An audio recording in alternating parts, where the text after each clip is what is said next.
Hello friends, today I'm going to read aloud the book The Bollywood Burglary by Geronimo Stilton. Now let us start the book. Chapter 1 17th Spice Street. That day began like any other. It seemed like a perfectly normal day, in fact. But it turned out to be one of the most incredible, mouse-tastic days of my life. By the time I put my snout back on my pillow that night, my life had changed forever. Oh, excuse me, I almost forgot to introduce myself. My name is Chilton, Geronimo Stilton, and I am the editor of the Rodents Gazette, the most famous newspaper on Mouse Island. Now, where was I? Oh, yes. My morning began like any other. I climbed out of the bed and scampered to my office. Once I got settled at my desk, I started brainstorming. I had to come up with an idea for a new series of books. Should I write a book on gardening? Or do it yourself projects? Or sports? Or I thought and thought and thought. By lunchtime, I was still thinking. And then something strange happened. I glanced out of the window, and there was a small plane towing a banner right outside. I mean, right outside my office. Visit India, it said. That was unusual. The mail mouse came and left me 94 travel brochures about India. That was a bit odd. A second later, the phone rang and a strange rodent squeaked. My dear Mr. Stilton, how about a trip to India? I'll give you a discount. Thanks, but I think I'll pass, I answered. Then I got an email with a very weird invitation. A message for Mr. Stilton. Would you like to try a delectable assortment of delicious dishes? Come to the Taj Mahal Indian restaurant, 17 Spice Street. It will be whisker-licking good. That was a wee bit bizarre. But on the other paw, it was lunchtime and I was hungry. I didn't want to think twice about food, so I hailed a taxi and headed toward 17th Spice Street. When my cab screeched up to the curb, I spotted a famous painted wooden door and smelled an intriguing array of spices. Yummy, yum, yum. It sure smelled whisker-licking good. Chapter 2 Steams coming out of my ears. What delicious aroma! As soon as I entered the restaurant, a waiter with thick fur and shiny whiskers scurried over. Yoo-hoo! Welcome, my dear Stilton. Have you ever been to India? He asked. No, not yet, I answered. But that's absolutely elementary. You are thinking of going then? He said. Actually, no, I replied. Actually, yes, you will be. Soon. Very, very soon. In fact, let's make a bet. I bet that you will go to India. Then the waiter waved a sheet of paper under my snout. Now, sign right here, Stilton. I was flabbergasted. No restaurant had ever asked me to pay my bill before I have even ordered my meal. But I was hungrier than a rat in a cheese shop. I couldn't wait to sit down and eat, so I signed. I took a better look at the waiter. There was something familiar about his snout. He also had a squeaky voice that reminded me of someone. Have we met before? I asked. No, the waiter replied. Whatever gave you that idea, my dear Stilton? He pushed me toward the table at the back of the room. The restaurant was lovely. The walls were covered with red silk tapestries embroidered in gold. And there was a mouse-tastic fountain in the center of the dining area. Delectable aromas and famous Indian music filled the air. Waiters scurried around. with trays loaded with yummy dishes. I saw chicken tikka masala, chicken with creamy tomato sauce and spices, and samosas, which are stuffed fried pastries. I glanced at the menu. I'd like, but the waiter ripped the menu out of my paws. You don't know much about Indian food, Mr. Stilton? He nodded. Let me choose for you. Do you like spicy food? Yes, I do, I admitted, but not too spicy. The waiter ran off, shouting, I'll bring you a meal that will knock your tail off. It will be very hot. As he disappeared into the kitchen, I heard him squeak, a spicy one for the rodent in the rear. Heavy on the hot pepper that will make his whiskers do the loop. 5 minutes later, he returned with a tray of steaming dishes. Try the one with the hot pepper, he ordered. I tasted the first dish. It was hot. I tasted the second. It was very hot. Then I tasted the third dish. It was extremely hot. I wanted to stop, but the waiter kept shoveling spoonfuls into my snout. Let's see how much this customer can take before he bursts, he cried gleefully. I couldn't take it anymore. One more bite, Stilton, he insisted. By the time you're in India, you'll be used to hot peppers. But I'm not going to India, I protested.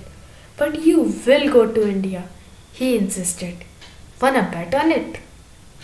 When he shoved a dollop from dish number 10 into my mouth, steam started coming out of my ears. Smoking samosas, that was one for raising hot pepper. I'm burning up, I screeched. I ran to the fountain and dunked my whole head into it. I heard a sizzle. Fuzz. When I returned to my table, the waiter asked, So when are we going to India? I'm too busy, okay? I shouted. Busy? Very busy. I can't possibly go to India. Help me someone. Chapter 3. Don't be a fly in the pond. The waiter was disappointed. Geronimo, you are such a brain. He scolded me. I was really hoping you'd go to India with me. And that's when I recognized him. You are not aware. Waiter, you are my detective friend Hercule Poirot. I cried. Ha ha ha. It's you, Hercule Poirot. Ha ha ha. It's you, Hercule Poirot. Poirot pulled off his wig and ripped the slick moustache from his snout. Yes, it is I, Poirot, Hercule Poirot. And you simply must go to India with me. I shook my snout. I can't go to India with you. I'm too busy, Hercule. I've told you over and over again. Poirot started to sob. Yes, my dear Stilton, you did tell me several times. In fact, but I need your help. Please, I'm begging you. I rolled my eyes. Poirot must have noticed because he changed tactics. He dried his tears on my jacket sleeve and blew his nose on my tie. So, do you have your passport on you? He asked calmly. We could leave right now. By this time, I was annoyed.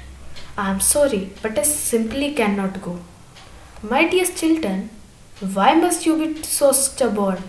He squeaked loudly. Don't you want to go to India? Every snout in the restaurant turned to look at me. Is that Geronimo Stilton? Why doesn't he want to go to India? Does he dislike India? But why? No, it's not that. I don't have anything against India. I'm sure I'd love it there. I cried in exasperation. He said he'd love it there, Hercule shouted. Faster than the mouse who ran up the clock, he reached into my pocket and pulled out my passport. How positively bananarific. You and I are going to India, Jerrykins. Don't be such a fly in the pond. You have run out of excuses. Look, I found your passport. You still haven't said why I have to go to India, I shouted. Can you please just tell me? He pulled out the photo and glanced at it mysteriously. Do you recognize this rodent? Look closely. I saw the beautiful snout of an Indian mouselet. I didn't recognize. It's Ratna, Hercule squeaked. Ratna? Dear Ratna, I repeated. A million memories flooded my snout. Ratna was an old and dear friend from mouselinghood. She and Hercule and I had attended Little Tales Academy together. It was a sad day for us when she and her family moved back to India. Chapter 4 The Heart of Fire. My dear Stilton, don't you remember? We promised we'd be friends forever. Me, you, and Ratna. Hercule squeaked. Yes, of course I remember, and I always keep my promises. What's that got to do with India? I asked. Poirot chuckled. Everything, Jerrykins. He said, don't damage your little grey cells. Old friend, simply use your eyeballs and take a good look at the ruby in the photo. He showed me a magazine with a photo of an enormous heart-shaped ruby. It was magnificent, so brilliant red, so dazzling. Ratna's fiancé gave her this ruby as an engagement gift, Poirot explained. That's quite a gift, I exclaimed. It must be priceless. Poirot sighed. Since Ratna has had the ruby, there have been several attempts to steal it. That's why she wants us to travel around India with her during the shoot for her next film, Restless Hearts. She needs protection and she wants to make sure no rodent with sticky paws tries to steal her ruby. I have already promised her we would come. He showed me the email Ratna sent asking us to help. Dear Hercule and Geronimo, it's been many years since our childhood, but I know that you two are my true friends. That's why I am coming to you for help. I am about to shoot a new film, and I am afraid someone will try to steal the Heart of Fire, the famous ruby my fiancé gave me. Dear friends, and I need your help. Could you come protect me and this precious jewel during the shoot? Your friend forever, Ratna. Why didn't you just tell me that this was all to help Ratna? I scolded Hercule. Of course I will help. Ratna is an old friend, and true friendship is as rare as fine cheddar. There's just one more thing you should know, my dear Stilton, Poirot mumbled. I looked at him suspiciously. What is it? Spit it out. Poirot looked sheepish. Well, you see, I also told Ratna that you'd be acting alongside her in the film. That way, we'll have someone undercover, and no one will be able to steal the ruby, he added quickly. It was a genius idea, right, Jerrykins? He took out his mouse phone and showed me an article about the new movie. My eyes almost popped out of their sockets. There was a big picture of me. It was a poster for the Bollywood movie and it had been distributed all over India. Restless Hearts, starring Ratna Prem and Geronimo Stilton. I read, but. I don't know how to act. I can't be possibly be the lead mouse in the film. I want to do it. Hercule coughed. Jergens. I'm afraid you have already signed the contract with the movie producer. Spicy cheese chip. I certainly did not sign a contract, I protested. Hercule giggled. Oh yes, you certainly did. Hercule handed me the paper that I had previously assumed was the restaurant's bill, along with an enormous magnifying glass so I could examine it. No, I really did sign it. I cried and disappeared. Yes, you really did. Hercule squeaked happily. He waved 2 airline tickets under my snout. I've already bought the tickets to India. We are leaving today. Aren't you excited, Jerrykins? We must leave immediately. Friends, it is all for today for this video. In the next video, I'll continue reading this book. If you like this book and are finding it interesting, you can buy it at amazon.com. Thank you and have a nice day.